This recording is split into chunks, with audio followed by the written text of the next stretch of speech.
Okay. You know, I did several programs on KPFA and Pacifica, and you've told me Didn't know that. before that you worked for WBAI and KPFA. Yes, I did. So what did you do for WBAI and when? Well, I started at WBAI in the 60s, I'd say 65, 66. And it all started when I was going to school at Pratt Institute in Industrial Design, and I'd stay up really late working on projects, difficult work, and I found Bob Fass's Radio Unnameable, and I really liked it, and it kept me awake, you know, and eventually I called there, and it was during the day, although his show was always midnight to 3 or midnight to 5. And he answered. It was during the day, but he answered. And I said, well, I'll contribute $5 if you tell me what the music is that who wrote the music you're playing now.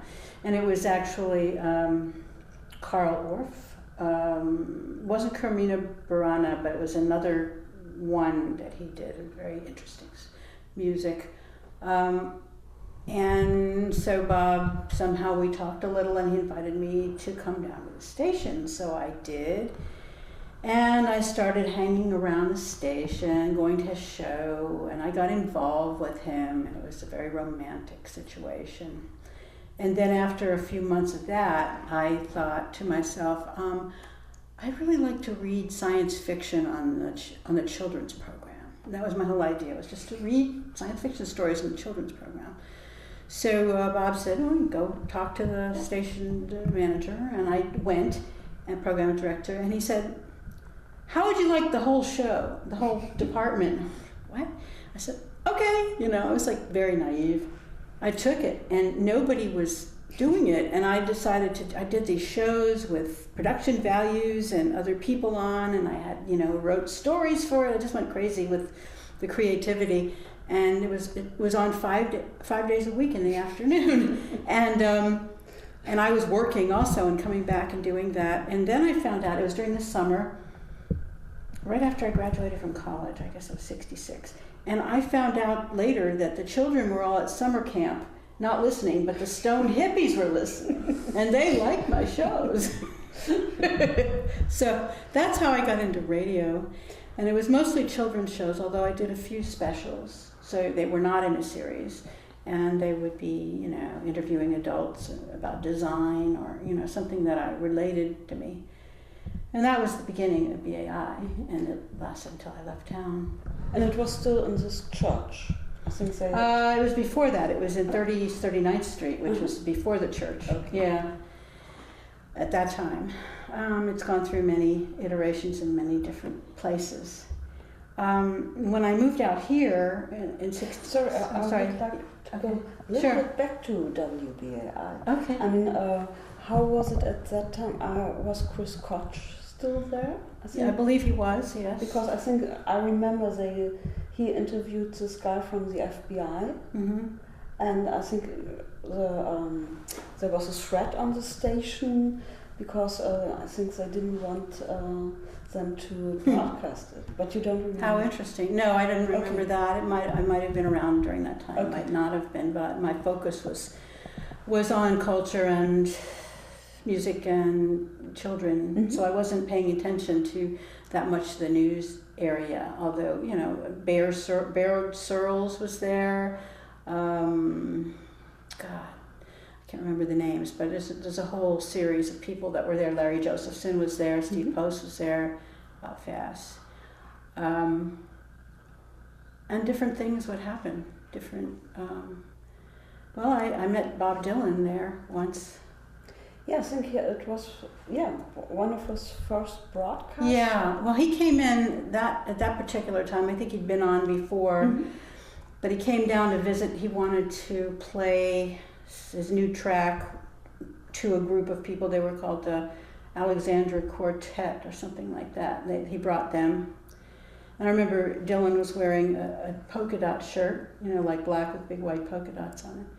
And he said this enduring thing to me. He said, "Are you coming in or not?" Because he was holding the master control room door, and I was dawdling around, you know, like So that was my thing from Dylan, which has rung in my mind over the years. But we'll edit it out. No. So that was that, and Ravi Shankar was on. How did you move on with radio? When I moved out here, I thought, oh, this is good. In Berkeley, there's KPFA, and it's the same as BAI, only it's here. So I started doing the same kind of show. And actually I became head of children's programming out here for a while. But what I found was a big difference in the reaction of people to my show. Here, there in New York, I'd get fan letters, and this one woman wrote, she says, listening to your show is like eating a melting chocolate cookie. And I loved that one, yeah. But here, I'd only get criticism. I wouldn't get fan letters. I got a letter saying, why were you eating fried chicken on the air? And I thought that was an experimental thing we were doing. At one point I was having talk, we were eating. They didn't like that. So, if something was good, I'd hear nothing. If somebody didn't like something, I'd hear something. It was a different energy.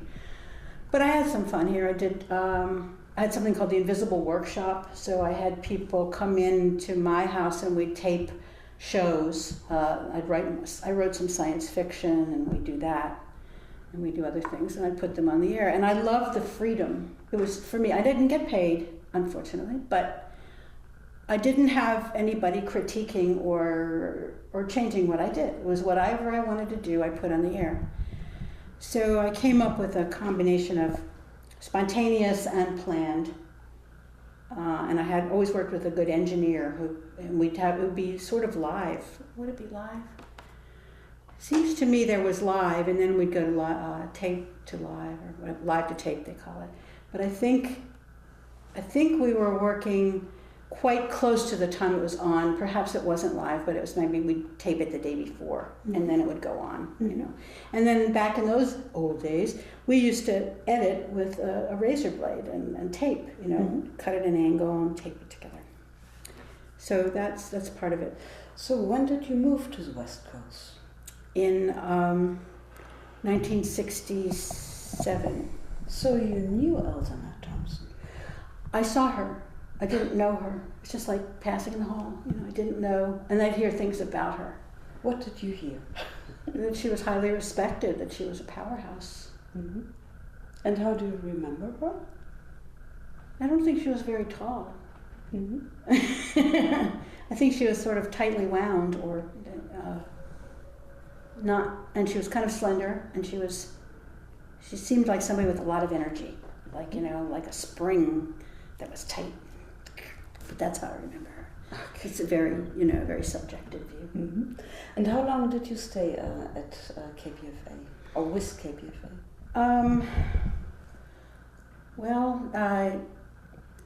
I was there for about 2 years, but then I had a love affair that ended badly, and I got sick, emotionally sick, and I left there, and I left the state ultimately and went back to New York.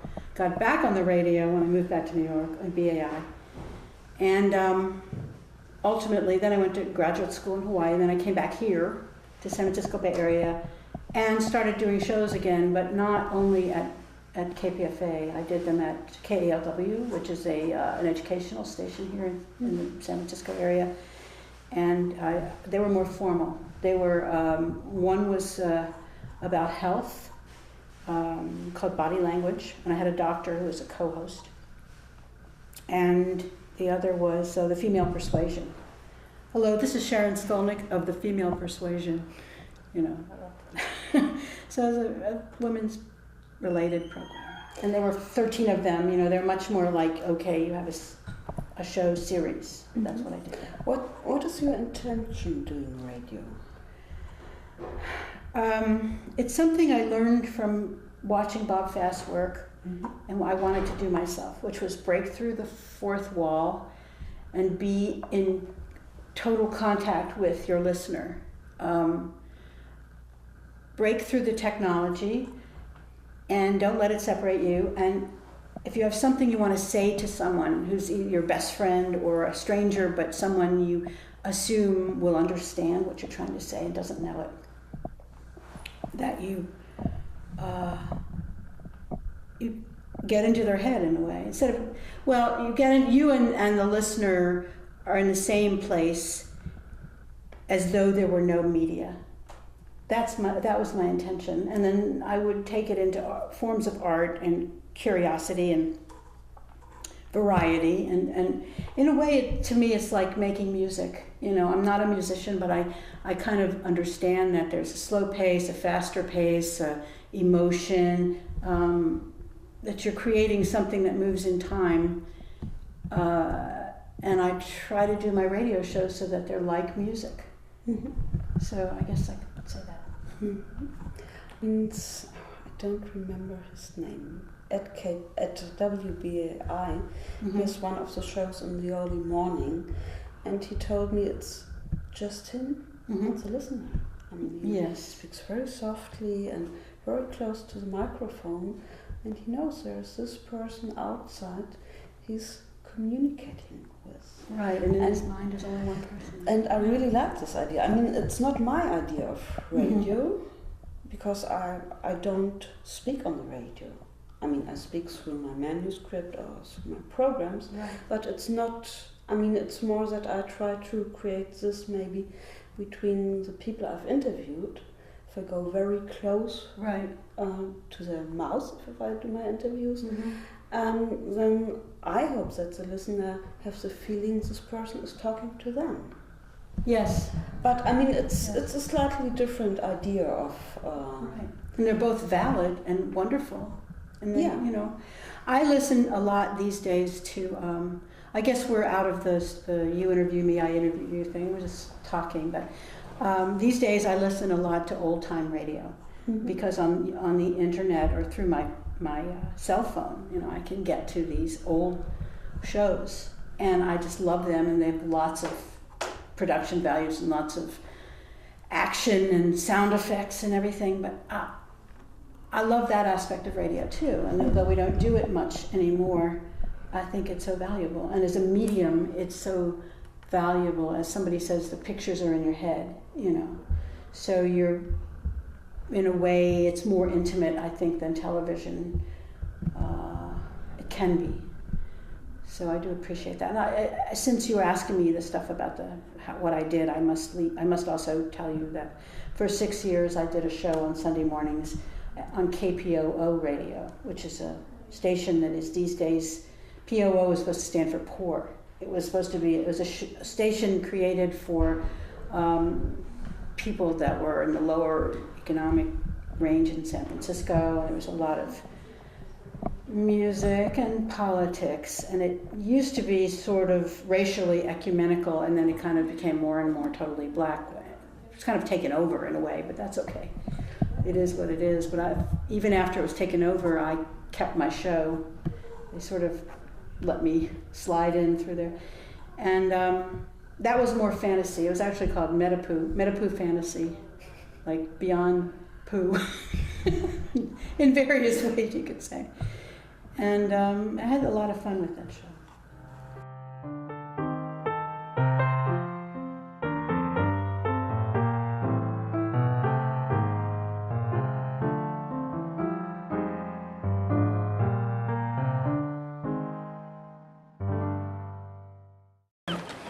This song is brought forth by Mashkuns De Washma Waju Bendes Dodim from the Condor Clan, and I'd also like to acknowledge my sister Michelle Moss, who's not able to be here today, who would have been here singing the song with us today, and I know she's here in spirit.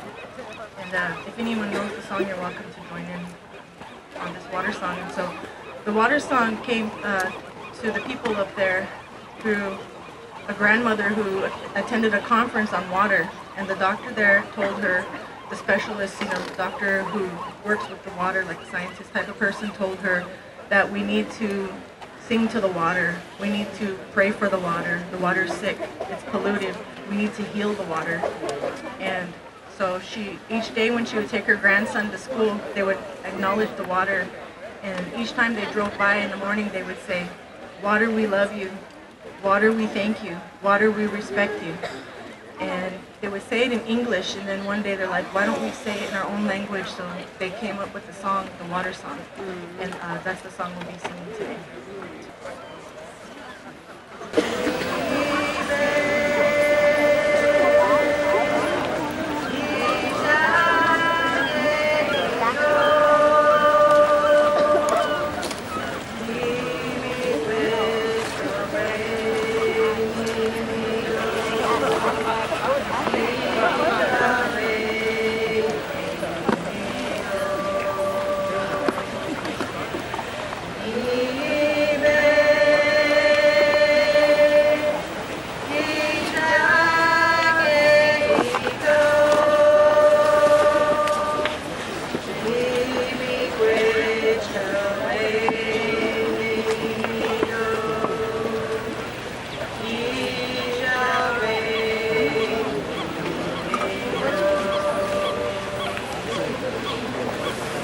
We're going to sing a few more rounds of that, and as we're singing that, I would like you all to concentrate and meditate upon your intention here. What are you here for today? What are you bringing today to this circle? We're thankful that you're here today, and we ask that you put your prayers and your good intention and healing out for the water and for the circle here, that we all may walk away a little lighter. If you're carrying something heavy, leave it on the fire, offer it up to Creator.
Bravo.